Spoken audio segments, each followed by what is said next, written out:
नमस्कार दोस्तों, आप सभी का स्वागत है हिंदी ज्ञान भंडार में। आज हम आपके लिए लेकर आए हैं टीजीटी पीजीटी के लिए हिंदी का प्रैक्टिस सेट। इस प्रैक्टिस सेट सीरीज में आपका चैप्टर वाइज प्रैक्टिस कराया जाएगा और सारे उन्हीं प्रश्नों को लिया जाएगा जो कि पिछली परीक्षाओं में आए हुए हैं और आगामी परीक्षाओं में आने की जिसकी संभावना है। जिस कारण से इस सीरीज की सारी वीडियो आपके लिए बहुत ही महत्वपूर्ण होने वाली है। इसको बिना स्किप किए अंत तक पूरा देखिएगा और इस पूरी सीरीज को पाने के लिए हमारे चैनल को सब्सक्राइब करके बेल आइकन भी प्रेस कर दीजिए। तो चलिए आप शुरू करते हैं। हाँ, तो पहला प्रश्न देखिए, कह रहा है शालिभद्र सूरी की रचना का नाम है। मतलब कि शालिभद्र सूरी रचनाकार का नाम है, आपको इनके द्वारा रचित रचना का नाम बताना है। ऑप्शन है नेमिनाथ रास, भरतेश्वर बाहुबली रास, सुमितिगढ़ रास, जय मैंग जस चंद्रिका। तो देखिए, जो शालिभद्र सूरी की रचना है ना, उसका नाम है भरतेश्वर बाहुबली रास, इसलिए ऑप्शन बी वाला सही हो जाएगा। चलिए अगला प्रश्न देख लेते हैं। प्रश्न संख्या 2 कह रहा है अमीर खुसरो किस नाम से जाने जाते थे। ऑप्शन है तूतिए हिंद, तोताए हिंद, सितारे हिंद और सर हिंद। तो देखिए, जो अमीर खुसरो जी हैं ना, उनको तूतिए हिंद के नाम से जाना जाता था। ऑप्शन ए वाला सही हो जाएगा। लेकिन यहाँ पे एक बात ध्यान देने वाली है कि कई जगहों पे हम देखे हैं कि कई किताबों में तोताए हिंद भी लिखा मिलता है, ठीक ना। तो जब आपको तोताए हिंद मिले और तूतिए हिंद न मिले तो आप तोताए हिंद पे भी ट्रिक कर सकते हैं, वो भी आपका उत्तर सही होगा। लेकिन जहाँ पे दोनों ऑप्शन मिले, तूतिए हिंद और तोताए हिंद दोनों ऑप्शन मिले, वहाँ पे आपको तूतिए हिंद आपको ट्रिक करना, ठीक ना। चलिए अगला प्रश्न देख लेते हैं। प्रश्न संख्या 3 कह रहा है उपदेश रसायन के रचयिता कौन है। ऑप्शन है जिनदत्त सूरी, जिनधर्म सूरी, शालिभद्र सूरी, धनपाल। तो देखिए, जो उपदेश रसायन है ना, उपदेश रसायन के जो रचयिता हैं वो हैं आपके जिनदत्त सूरी। ऑप्शन ए वाला सही हो जाएगा। चलिए अगला प्रश्न देख लेते हैं। प्रश्न संख्या 4 कह रहा है निम्न में से किस कवि को अपभ्रंश का वाल्मीकि कहा जाता है। ऑप्शन है सरहपा, पुष्पदंत, स्वयंभू, हेमचंद। तो देखिए, जो आपके कवि थे ना स्वयंभू, उनको अपभ्रंश का वाल्मीकि कहा जाता था, इसलिए ऑप्शन सी वाला सही हो जाएगा। देखिए, यदि आपको प्रैक्टिस सेट अच्छा लग रहा हो ना, आप प्रैक्टिस सेट को भी लाइक कर दीजिए। यदि आपने अभी तक हमारे चैनल को सब्सक्राइब नहीं किया है तो ऐसे ही यूजफुल वीडियो पाने के लिए हमारे चैनल को सब्सक्राइब भी कर दीजिए। चलिए अगला प्रश्न देखते हैं। प्रश्न संख्या 5 कह रहा है किस कवि को अभिनव जयदेव नाम से जाना जाता है। ऑप्शन है विद्यापति, भवभूत, नरसिंह मेहता, रविदास। देखिए, जो अभिनव जयदेव नाम से जाना जाता है ना, वो जाना जाता है आपको विद्यापति जी को। ऑप्शन ए वाला सही हो जाएगा, विद्यापति। चलिए अगला प्रश्न देख लेते हैं। प्रश्न संख्या 6 कह रहा है निम्नलिखित में से कौन सा विद्वान पृथ्वीराज रासो को सर्वथा अप्रामाणिक ग्रंथ मानने वालों में शामिल नहीं है। देखिए, नहीं है पूछा है, मतलब कि आपको ऐसे विद्वान को नाम बताना है जो पृथ्वीराज रासो को अप्रामाणिक ग्रंथ मानने वाला नहीं है, जो पृथ्वीराज रासो को प्रामाणिक ग्रंथ मानता है, ठीक ना। ऑप्शन है रामचंद्र शुक्ल, मोहनलाल विष्णुलाल पंड्या, गौरीशंकर हीरानंद ओझा, डॉक्टर बुलर। देखिए, जो आपके विद्वान है ना मोहनलाल विष्णुलाल पंड्या, ये पृथ्वीराज रासो को अप्रामाणिक ग्रंथ मानने वालों में से नहीं है। ये पृथ्वीराज रासो को प्रामाणिक ग्रंथ मानते हैं, इसलिए ऑप्शन बी वाला सही हो जाएगा। चलिए अगला प्रश्न देखते हैं।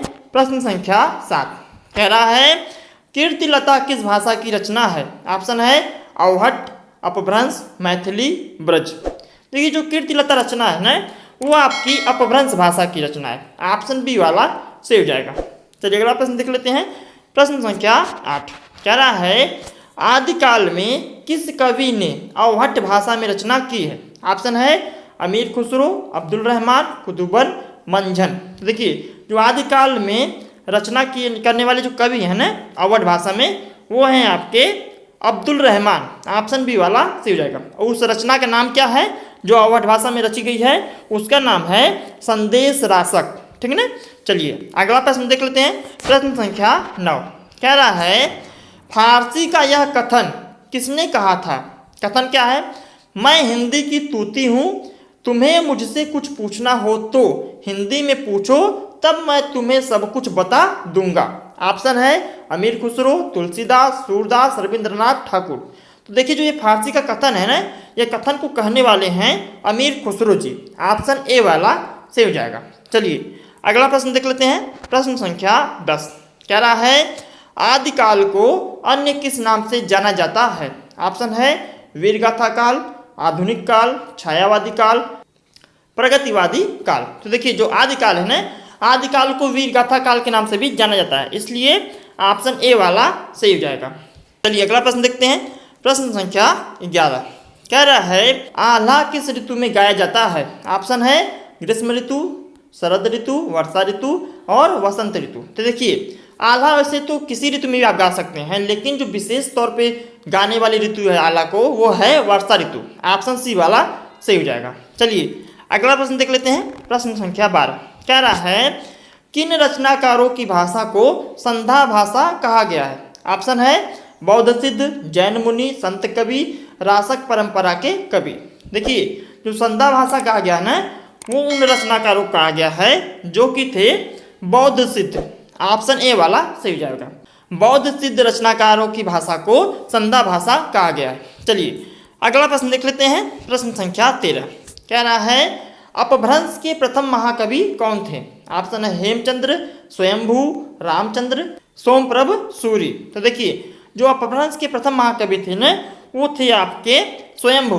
ऑप्शन बी वाला सही हो जाएगा, जिनको अपभ्रंश का वाल्मीकि भी कहा जाता था। अभी हमने ऊपर पढ़ा ना, अपभ्रंश का वाल्मीकि भी कहा जाता था। चलिए अगला प्रश्न देख लेते हैं। प्रश्न संख्या 14 क्या कह रहा है, कह रहा है हिंदी का प्रथम महाकाव्य कौन सा है। ऑप्शन है पृथ्वीराज विजय, रामचरितमानस, पृथ्वीराज रासो और पद्मावत। तो देखिए जो हिंदी का प्रथम महाकाव्य है ना, वो है आपका पृथ्वीराज रासो। ऑप्शन सी वाला सही हो जाएगा, जो कि आदिकाल की रचना है और जिसको चंद्रबरदाई ने लिखा था। चलिए अगला प्रश्न देख लेते हैं। प्रश्न संख्या 15 क्या कह रहा है, कह रहा है आदिकालीन साहित्य में वीर रस की रचनाओं में किस भाषा का प्रयोग किया गया। ऑप्शन है पिंगल, बुंदेली, डिंगल और प्राकृत। देखिए जो आदिकालीन साहित्य में वीर रस की रचना है ना, उसमें डिंगल भाषा का प्रयोग किया गया है। ठीक है ना, ऑप्शन सी वाला सही हो जाएगा। और ये भाषा कोई ऐसी भाषा नहीं थी, ये संकर भाषा थी। इसमें दो भाषाएं मिलकर एक भाषा बनी थी। और दोनों भाषा कौन कौन सी थी, एक थी आपकी अपभ्रंश और दूसरी थी आपकी राजस्थानी। अपभ्रंश और राजस्थानी भाषा मिल के और डिंगल भाषा बनी थी। ठीक है ना। चलिए अगला प्रश्न देख लेते हैं। प्रश्न संख्या 16 कह रहा है शब्दानुशासन के लेखक हैं। ऑप्शन है रामचंद्र शुक्ल, हेमचंद्र, सरहपाद, स्वयंभू। देखिए जो शब्दानुशासन के लेखक हैं ना, वो हैं आपके हेमचंद्र। ऑप्शन बी वाला सही हो जाएगा। और जो शब्दानुशासन ग्रंथ है वो किस पर आधारित है, मतलब उसमें क्या लिखा गया है, वो व्याकरण ग्रंथ है। ठीक है ना, उसमें व्याकरण के बारे में लिखा गया है। चलिए अगला प्रश्न देख लेते हैं। प्रश्न संख्या 17 कह रहा है खालिक बारी किसकी रचना है। ऑप्शन है खालिक खलक, रहीम, अमीर खुसरो, अकबर। देखिए जो खालिक बारी है ना, वो आपकी रचना है अमीर खुसरो जी की। ऑप्शन सी वाला सही हो जाएगा। चलिए अगला प्रश्न देख लेते हैं। प्रश्न संख्या 18 कह रहा है अपभ्रंश को पुरानी हिंदी किसने कहा है। ऑप्शन है ग्रियर्सन, श्याम सुंदर दास, चंद्रधर शर्मा गुलेरी, भारतेंदु। भारतेंदु का मतलब भारतेंदु हरिश्चंद्र। ठीक ना, तो जो अपभ्रंश है ना, उसको पुरानी हिंदी कहने वाले हैं चंद्रधर शर्मा गुलेरी। ऑप्शन सी वाला सही हो जाएगा। चलिए अगला प्रश्न देख लेते हैं। प्रश्न संख्या 19 कह रहा है रासो शब्द की उत्पत्ति रामायण से किसने मानी है। मतलब कि ऐसे लेखक को आपको बताना है जिसने रासो शब्द की उत्पत्ति रामायण से माना है। ठीक ना, ऑप्शन है गाड़सा दत्तासी, पंडित राम नारायण दुगड़, रामचंद्र शुक्ल, पंडित हर प्रसाद शास्त्री। तो देखिए जो रासो शब्द की उत्पत्ति रामायण से मानने वाले विद्वान है ना, उनका नाम है आचार्य रामचंद्र शुक्ल। ऑप्शन सी वाला सही हो जाएगा। चलिए अगला प्रश्न देख लेते हैं। प्रश्न संख्या 20 जो कि हमारा अंतिम प्रश्न है, उसके बाद आपको अपना प्रश्न मिलेगा। कह रहा है पुष्पदंत किस शताब्दी के कवि थे। ऑप्शन है 8वीं शताब्दी, 7वीं शताब्दी, 10वीं शताब्दी और 11वीं शताब्दी। तो देखिए जो पुष्पदंत थे ना, वो आपके 10वीं शताब्दी के कवि थे। ऑप्शन सी वाला सही हो जाएगा। और एक प्रश्न है आपके लिए जिसका उत्तर आपको कमेंट करके देना है। आपका प्रश्न क्या है, आपका प्रश्न है आल खंड का दूसरा नाम है। ऑप्शन है परमाल रासो, बिसलदेव रासो, खुमार रासो, हमीर रासो, ठीक है ना। जिसका उत्तर सही होगा उसके कमेंट को पिन कर देंगे, सभी लोग देख सकते हैं। तो हमें उम्मीद है कि आपको वीडियो पसंद आया होगा। यदि वीडियो पसंद आया है आप वीडियो को लाइक करें और अपने फ्रेंडों तक इसे शेयर भी करें। क्यों? क्योंकि ज्ञान बांटने से ही ज्ञान बढ़ता है। और हमारे सभी अपडेट को पाने के लिए हमारे चैनल हिंदी ज्ञान भंडार को सब्सक्राइब करके बेल आइकन दबाना न भूलें। और हाँ, यदि आपको इसकी PDF चाहिए ना, PDF पाने के लिए आप हमारे टेलीग्राम चैनल हिंदी ज्ञान भंडार को ज्वाइन कर सकते हैं, जो कि बिल्कुल निःशुल्क है। मिलते हैं नए वीडियो में नए टॉपिक के साथ, तब तक के लिए धन्यवाद। Thanks for watching.